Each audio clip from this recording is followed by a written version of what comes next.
Our scripture reading this morning is Psalm 90.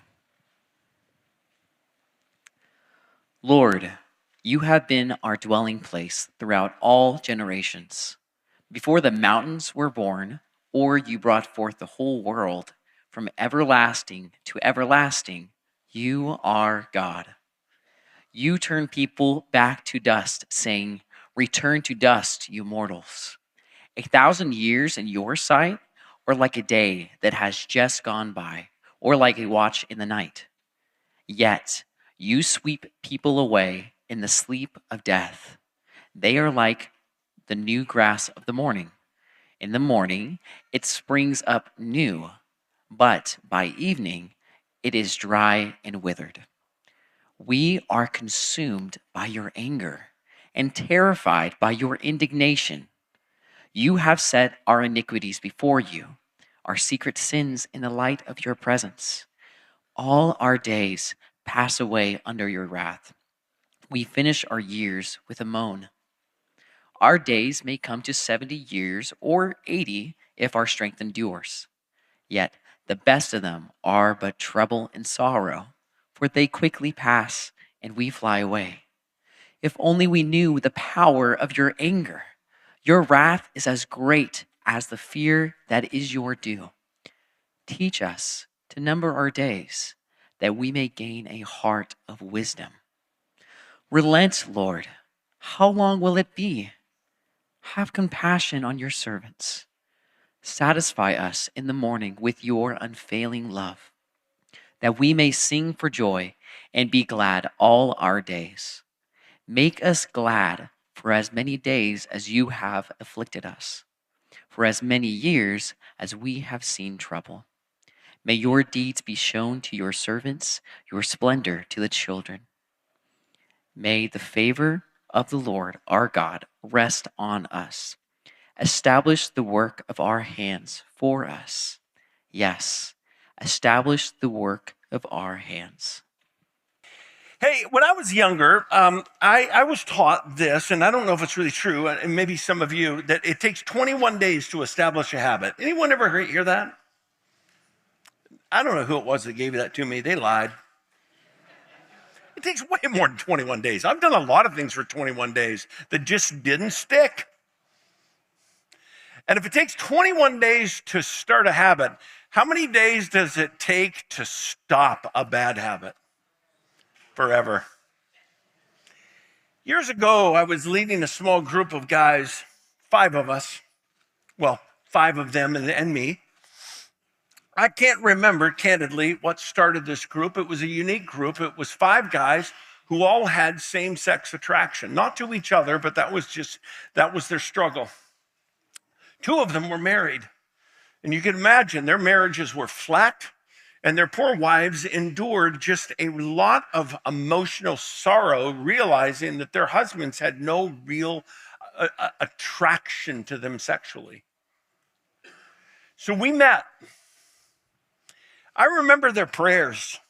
I'm still in relationship with a couple of them over the years.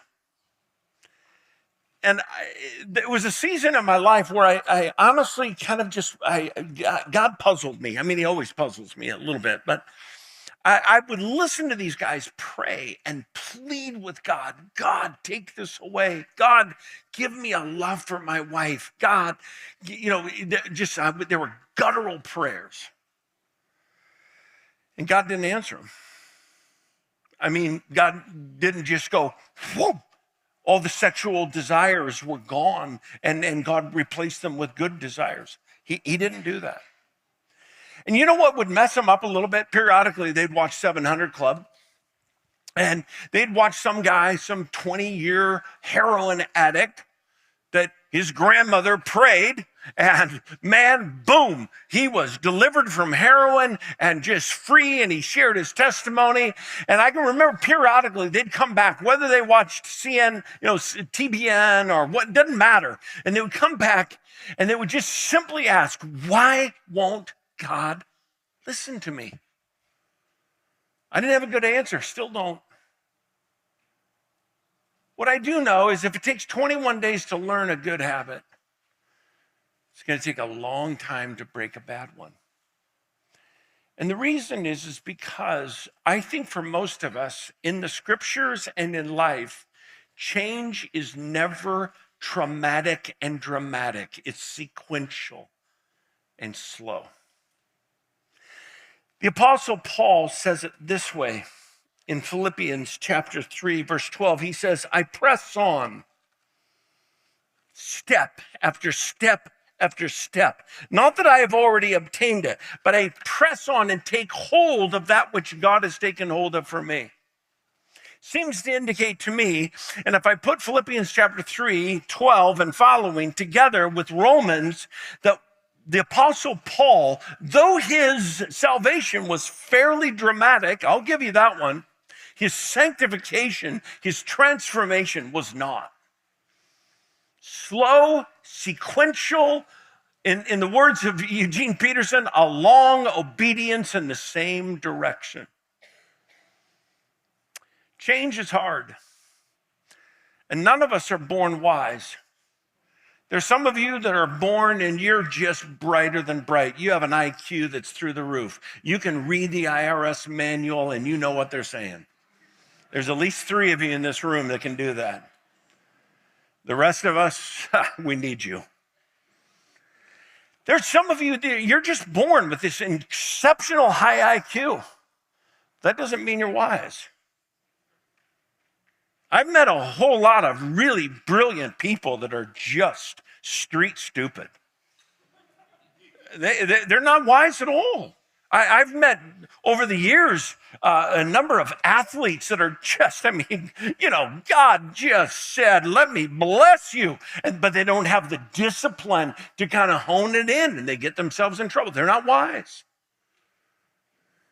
I've met over the years a number of people who have made a ton of money, and they're in their older years right now, dead broke, because they weren't wise. You see, when you're born, nobody's born with wisdom. Nobody's born wise. We talk about, sometimes we'll meet a person and we'll say, oh, she has an old soul. Well, okay, so she talks like an old person. Is she wise? And what Moses is talking about in this chapter is that very thing. The verse that probably stands out to most people, that is maybe the verse that most people remember from this text, it's verse 12. It says, teach us to number our days that we may gain a heart of wisdom. There's a lot in that text. Number one, he doesn't presume that you have it. In fact, he presumes that you don't have it. You aren't born wise. Nobody is. And by the way, just time and duration and experiences doesn't necessitate or doesn't mandate or mean that you're going to become wise. The Proverbs is he's writing, and he says, seek wisdom, cherish wisdom, go after it like it's better than gold. It's better than all the Bitcoin in the world. You got to get it. And the inference is this, as I best understand it, not everyone in the world is going to become wise. In fact, few people really are biblically wise. And what Moses wants to do in here is to unpack, through both his personal experience, I think, and the things that he has seen in people, how is it that we gain a heart of wisdom? Why would you want one? Well, when you're wise, you make better decisions. When you're wise, you have healthier relationships. When you're wise, you are more financially stable. When you're wise, you are more emotionally put together and at peace. And when you're wise, you honor God. But you're not born wise. And you have to make a decision. And maybe for some of you today's going to be the day that you say, you know what, God, I am through messing around. It's time to get after it. And he says, if you want to become a wise person, it begins with your understanding of the brevity of your own personal life. In other words, your life is like a vapor. It comes and goes, and it's quick. In other words, don't waste your days. How does he teach that? Well, he starts in verse 1, and he says, Lord, you've been our dwelling place throughout all generations. Before the mountains were born, you brought forth the earth and the world. From everlasting to everlasting, you are God. What's his point? 1A, God is eternal. He's been around for a long time, and he will be around for a long time. Point 1B, you're not eternal. That is, you're not in existence forever. And on this earth, at most, verse 10, you're going to live 70, maybe 80. And some of you are going to stretch into 90. We had one person in the first service at 100, but that's fairly rare. And frankly, most people I know at 80 don't really want to live to be 100. In other words, in the duration of life and time, we are going to live on this earth a very short period. Teach us to number our days. What does it mean to number them? It's to realize that my days on this earth are very short. Therefore, I don't have any time to waste. Now, there's two temptations. I think one is much more on the younger side. When we're younger, 20, 25, we kind of think, I got all the time in the world. I got time to burn. And if the law of average is on your side, you do. You got a lot of time. I can only tell you the difference between 20 and 63 is like a blink. I have no idea how I woke up one day and I'm 63. Good grief, how did this happen? The fact is when you're 20, and don't get offended if you're 20, because it can be 25, it can be 30, you tend to think, I've got a lot of time, and so there's not a sense of urgency to your life. However, there's also a temptation on the other end. When you're older, when you're 65, 70, 75, or even 80, there's a sense of which, man, I've accomplished all the big things. I'm through my midlife crisis. I'm pretty content, and you can live with like, oh, well, it's no big deal. A guy that I was reading about this week, he's 89 years of age. He just got married. I thought that was a vision. But he said, the difference between my wife and I, she's much younger than I am. She's 80. Okay, you went after a real young one. And he was like, yep, she's energetic. She has, things that she wants to do. And he goes, I view my life at 89 like a cocktail hour. He goes, I get up and it bothers her. And they just got married, of all things. And he goes, it bothers her that, I'm just not driven. He goes, at 89. And here's the problem. At 20, you presume upon time. At 89, you're resting on your laurels. Both are just wasting their days. Moses said that if you're going to become a person of wisdom, you gain wisdom when you stop pretending that you have all the time in the world. You don't. You really don't. Life's moving along. Get after it. You don't have time to sit in the basement and play a bunch of games. Because in the lion's share of the world, who gives a rip if you won the national, gaming award? Who cares? Who cares if you're the Halo president? What difference does it make? Not to wrongly offend you, but to purposely try to. Really, what does it matter? And I'm not saying you should never have anything of pleasure. I mean, when I go out for golf, somebody can say, you're never going to be Scotty Scheffler. It's like, you're absolutely right. Not on my best day. I'm not against pleasure. But there's a danger if I don't understand that I am given a short period of time on this earth to make a difference. And I have to get after it. There are people who need you, whether you're 20 or 80. They need your life. They need your investment. I was driving this week in West Salem, coming to work. 3 guys stopped traffic. Not uncommon. They stopped traffic not because the light was there. They stopped traffic not because there was a walkway. They stopped traffic because they were pushing their carts. They pushed it off in front, and I didn't want to kill them. Thought that that would be unbecoming of me and start a bad day. And so I stopped, and I watched them. They're in their 20s. My guess is that everything they owned was in those carts right in front of them that they had stolen. And I began to ponder, not to be judgmental, but I thought, I bet none of these guys have kids where they wake up in the morning and go, man, I got to go to work. I got to provide for my children.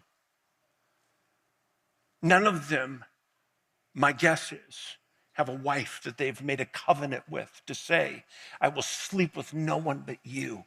You are going to be the object of my love, and I will go to work every day so that I can provide for you and for our family.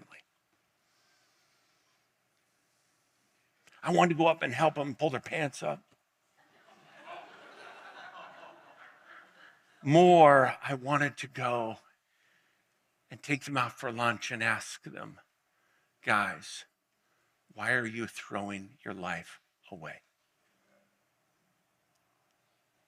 Why is the only thing that you're concerned about is where your next fentanyl hit's going to come from? I can tell by your teeth that you're not eating your vegetables. I can tell by your physique that you're destroying yourself by what you're putting into your body. Why? And Moses says, if you want to be a person of wisdom, you have to understand whether you're 20 or you're 80, you don't have long on this earth. Seize the day. Make the best of it. Get up every day with purpose, not wasting your life. Get up with purpose and passion. Understand, if you will, why God put you on this earth. And if you don't know why God put you on this earth, that's your number one prayer. God, help me understand who it is that needs my life. Because I've noticed something, same thing you have. When a man or a woman, but in particular a man, has the no weight of responsibility, nobody that depends upon him, 99% of the time, when a man doesn't have that weight upon their life, they're destructive. And Moses, you got to number your days. You got work to do. There's a world out there that needs you to serve it and love it. And you gain wisdom when you stop pretending that you have all the time in the world. You don't. You don't. Get after it. Secondly, we gain wisdom when we're honest about our own personal sin. Moses is moved from kind of this broad category to maybe what I would consider as a more personal evaluation. It starts in verse 7. He says, we're consumed by your anger and terrified by your indignation. You have set our iniquities before you, our secret sins in light of your presence. In other words, you reminded us that you know everything about us, even though we're trying to hide them from you. We're trying to play Jonah and run away from God, but we've come to grips with the fact that you see everything. All our days pass away under your wrath. We finish our years with a moan. The length of our days is 70, 80, maybe. Yet their span is but trouble and sorrow, but they quickly pass and we fly away. Moses was well accustomed and understanding of judgment, the judgment of God. He knew what it was like to come under the judgment of God. He dealt with a man by the name of Pharaoh, and he dealt with his obstinance, and he dealt with the power of God behind him. And Moses went and said, hey, God's tired of the way you're treating his people, and he wants them to leave Egypt, and we're going to bolt out of here if you don't mind. And Pharaoh kind of bowed up, and the scripture says he hardened his heart. And Moses had a front row seat to a person who stubbornly refused to surrender to God. He watched the entire area that this guy ruled get destroyed by his stubbornness. Moses has seen the judgment of God firsthand. Then Moses leads about 2 million people out of Egypt, and they're going along, and they're pretty happy at first, but they turn on Moses, really fast. And he's up there having a Shekinah glory moment with God, and he comes back down, and they're building these idols, and they're going stupid. And Moses comes down and says, well, God, why have you given these people to me? And God said to them, only those under 20 are going into the promised land. And Moses led 2 million some people out of there, most of which didn't make it into the promised land. Moses has met the judgment of God. But he got even more personal because Moses one day had a fit and he got angry. And he had it out with God. And God said to Moses, I love you, but you're not going into the promised land. Now, I would imagine that Moses might have come to the place where he's like, you know what? I'm fed up. God, I risk my life. I lead these people, and you don't give me the promised land. And yet, it's Moses who says, my dear friends, be honest with God. Quit playing secrets with your sin. It's a dangerous place to get in. I have witnessed the judgment of God. I have seen the hand of God come against a person who has obstinately and stubbornly refused to surrender to God. Don't do that. Be honest about your sin. Be humbled by God's authority and power. Don't be afraid of him. He'll end in mercy. So it's not like he's trying to tell you to be afraid of God. He's just saying, don't let this inability to kind of confess your sin and this crazy lie that we can be secret in our sin and keep it from God. You can't. He sees it all. Get it out on the table. Let God deal with it. Because you're never going to change unless you can be honest about your sin. And maybe one of the things you have to be honest about is a lie that you bought into a long time ago. It's a lie I see every day in this world. It's called short-sighted syndrome. What is it? It's the belief that because sin is fun for a time, that I can get away with it for a long time. I grew up in the church, and I loved my church, loved my pastor. He's good. But there was one thing I think we didn't do well with. We tried to convince people not to sin by making sin seem horrible. Sin was fun. I got personal experience. It's fun. Bible says, Hebrews chapter 11, verse 25, for a season it's fun. There's pleasure in sin. There's power in sin. There's finance in sin. Don't lie to your kids and tell them that sin is not fun. It is fun for a season. And it is horribly damaging when it takes its tax out of you.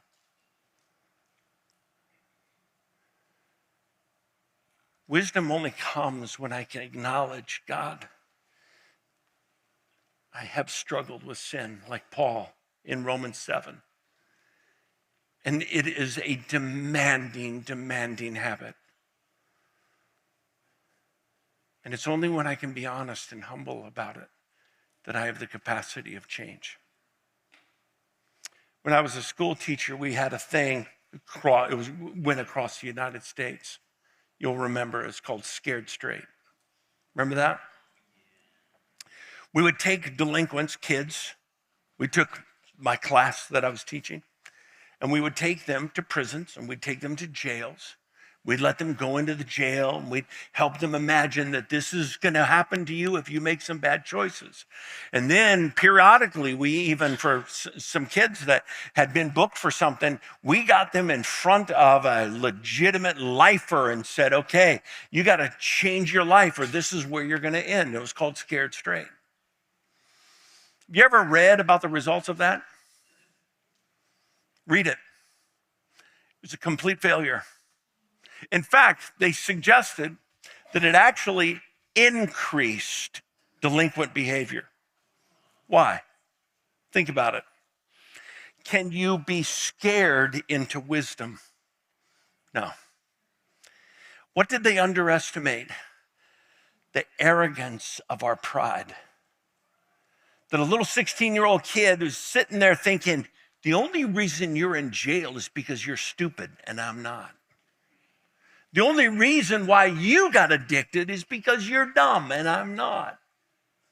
And what they couldn't understand until later, after it seemed good, is that they thought they could impart wisdom by helping these kids become scared with where they might end up.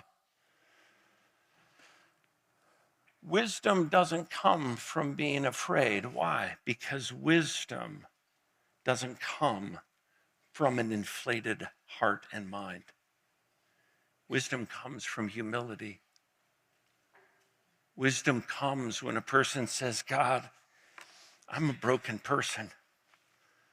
I'm 16 and I'm an addict. And if I don't reach out to you and grasp a hold of your hand, God, I am going to end up in the ditch dead. You see, wisdom never comes when you're afraid. Wisdom doesn't come when you're inflated with pride. That's why Scared Straight not only didn't help, it actually exacerbated the problem. Because it sent a bunch of 14, 15, and 16-year-old young men in particular out the door with the idea that because they were dumb, they got caught. I won't get caught. And it actually inflated them even more. And there's nothing more than a really inflated delinquent. They sped up their destruction. Moses says, if you want wisdom, you have to be willing to be honest about your sin. And lastly, you have to be willing to seek God's mercy. Verse 13, relent, O Lord. How long will it be? Please have compassion on your servants. When I get up in the morning and I pray to you, would you satisfy me with your unfailing love, that I may sing for joy all day and be glad? Make us glad for as many days as you have afflicted us, for as many years as we have seen trouble. Verse 17, may the favor of the Lord our God rest upon us. Please, Father, establish the work of our hands for us. Yes, establish the work of our hands. How does mercy lead us to wisdom? Think about what a person is doing when they seek mercy. What they're saying is God, I can't do this on my own. No matter how bright I am, would you establish the work of my hands? Lord, no matter what's going on in my life and how competent I may be, my number one issue is I am not satiated by you. I am hungry, digging broken cisterns in this world. Would you satisfy me with your love? Would you help me to become content? What is all of that? It's humility. It's recognizing that the pathway to wisdom is when I recognize, God, I need you. I can't do this. I don't have what it takes. It's above my pay grade, and I need you. I need you to establish the work of my hands. I need you to help me understand what I'm doing makes a difference. I need you to give me a right perspective because I'm losing it. You know where I see this a lot is with young moms. I remember the days when I would come home and Carrie had all the kids at home, and I'd come home and I was like, man, honey, I'm not sure you're going to make it. I think these kids are going to kill you. And I realized then that going to work was the easiest thing in the world. Staying home and raising 4 children, man, I'll tell you what, that takes a stud. Sorry to call a woman a stud.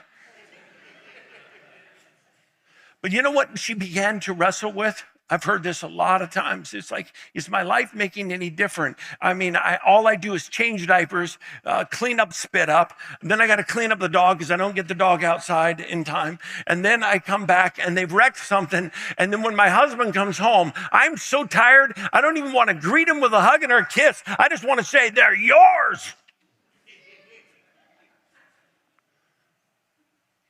God, would you help me see that what I'm doing today reaches into eternity. That what I'm doing with these children is the most significant thing a person can do in the world. This is a weekend where a lot of you are coming to school for the first time, and a lot of our parents are driving somewhere and taking their kids. And so I sent a couple of texts yesterday of people that I know that are traveling. And I said, does it shock you that this day came so quickly? So quickly. You're dropping your child off at a school, going to leave him. See you later. And for all the thrill of being the empty nester, no, it's shocking to leave your child and to say, wow, you're on your own. Make wise decisions. Love Jesus, hate sin, read the Bible, you will win, whatever comes to our mind. And I sent him a text. Does it shock you at how fast this day came? What's wisdom? Not losing your mind when your children are 2, 3, and 4, but understanding you are in some of the most crucial days. Teach me to number my days. Teach me to understand the criticalness of these moments.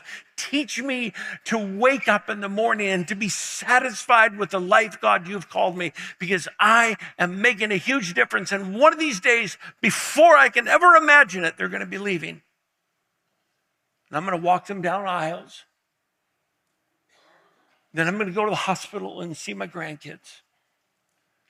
Then I'm going to wake up and realize, holy cow, I'm old. How did it happen so fast? Teach me about the brevity of my life, about the limitations of sin in my life, and help me, God, to live with great humility every day so that I can understand that what I'm doing today makes a difference. I had a conversation this week with a young man by the name of Nehemiah. He's from India. Years ago, we had another church I was with. We had a significant work in India. All of it's shut down.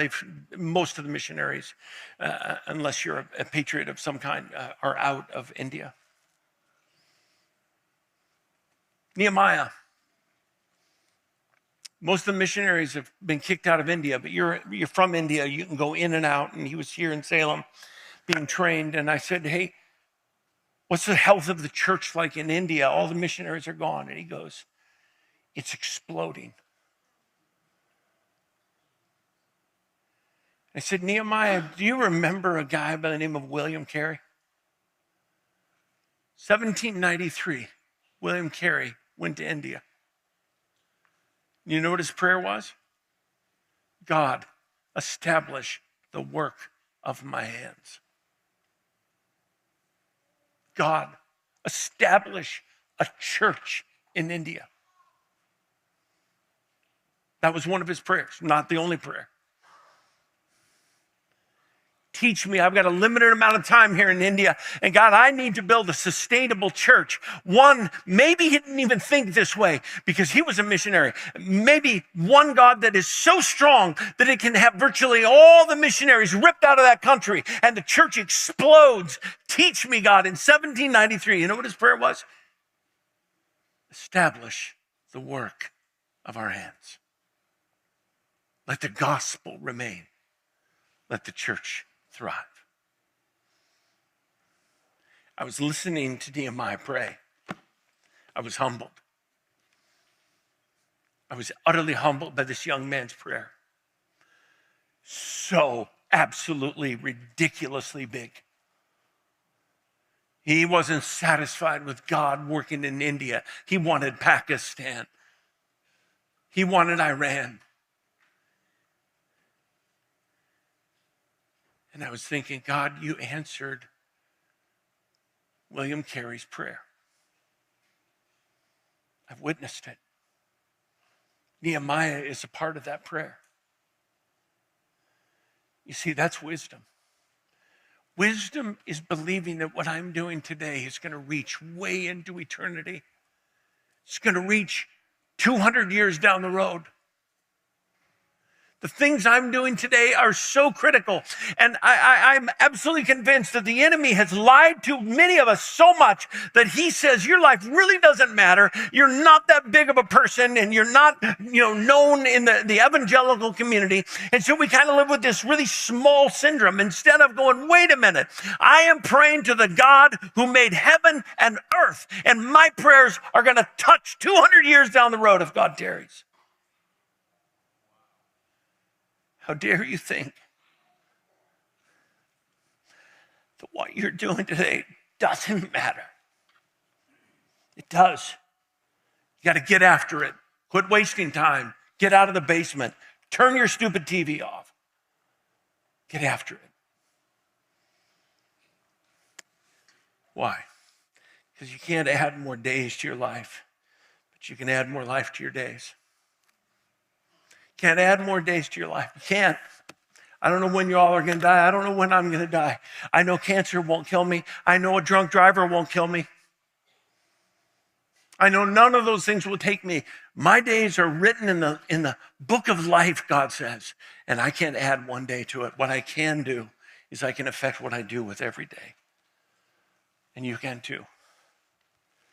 Life is short. Face it honestly. Sin is real. Repent of it now, today. Don't wait till you get home. You don't need to wait till the car. Start right now. And God's mercy is sure. Seek it. Why? Because there's a world out there that needs you to carry weight. There's a world out there that needs you to carry weight. And when you say, I'm in, God, that's when God begins to pour the wisdom in.